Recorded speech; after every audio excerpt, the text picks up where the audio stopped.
Daily. Taste the Daily. ఏపీలో చెత్త రాజకీయాలను కడిగేస్తానని సీఎం చంద్రబాబు అన్నారు. కొందరు నేతలు రౌడీజంతో విధ్వంసం చేశారని కామెంట్ చేశారు. తాము అధికారంలోకి రాగానే రాయలసీమలో ఫ్యాక్షనిజం లేకుండా చేశామన్నారు. ఇక నుంచి పల్నాడులో రౌడీజం చేస్తే ఊరుకునేది లేదని మాస్ వార్నింగ్ ఇచ్చారు. తాను 2014 నాటి సీఎంను కాదని 1995 నాటి సీఎంను అంటూ హెచ్చరించారు. గత ప్రభుత్వం చెత్త మీద కూడా పన్ను వేసిందని, చెత్తను కూడా తొలగించలేదని విమర్శించారు. మాచర్లలో స్వర్ణాంధ్ర స్వచ్ఛాంధ్ర కార్యక్రమంలో సీఎం చంద్రబాబు పాల్గొన్నారు. సూపర్ 6 ఇచ్చాం. తమలో ఈ రోజు మా ఆడబిడ్డలున్నారు, చెప్పాలి. ఏమమ్మా ఆనందంగా ఉన్నారా లేదా అని మా ఆడబిడ్డలు అడుగుతున్నా. తల్లికి వందనం. అంత మునుపు కూడా చెప్పారు, ఎంతమంది పిల్లలుంటే అంతమందికి ఇస్తామని ఒక్కరికే చెప్పి మోసం చేసి ఈరోజు తల్లికి వందనం, ఎంతమంది పిల్లలుంటే అంతమంది పిల్లలకి తల్లికి వందనం ఇచ్చినటువంటి కూటమి ఇది.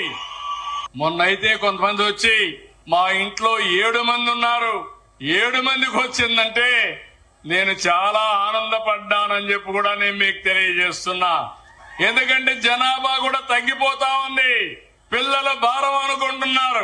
అందుకే 15,000 రూపాయలు ఇవ్వడమే కాకుండా ఆ పిల్లల పెంపకంలో ప్రభుత్వం కూడా భాగస్వామిగా ఉంటే జనాభా కూడా మెయింటైన్ అవుతుంది. ఈ విధంగా 2 రాబోయే రోజుల్లో ప్రజలే ఆస్తి, మన పిల్లలే మనకు ఆస్తి. చాలా దేశాల్లో జనాభా లేకుండా అవస్థపడుతున్నారు, మనకు మాత్రం ఇంకా పిల్లలు ఉన్నారు గాని ఇప్పుడిప్పుడే తగ్గే స్థాయికి వచ్చింది. అందుకే 67 లక్షల మందికి ఒకేసారి 10,000 కోట్ల రూపాయలు డీబీటీ ఇచ్చిన ఏకైక కార్యక్రమం తల్లికి వందనం అని చెప్పి నేను మీకు తెలియజేస్తున్నా.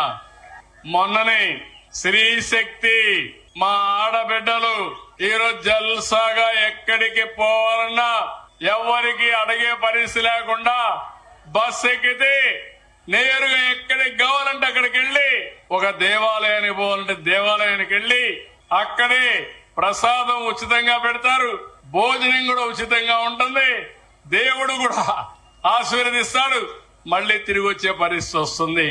ఒక మహిళ ఎక్కడన్నా పని చేసుకోవాలంటే ఎలాంటి ఇబ్బందులు లేకుండా ఇక్కడి నుంచి నరసరావుపేటకు పోతారా, విజయవాడ గుంటూరుకు పోతారా, ఎక్కడికైనా పోయి పని చేసుకుని వచ్చే పరిస్థితి వస్తుంది. నేను ఎప్పుడు మా ఆడబిడ్డలు నమ్మాను, నాకు ఒక నమ్మకం. అందుకే డాక్రా సంఘాలు పెట్టాను.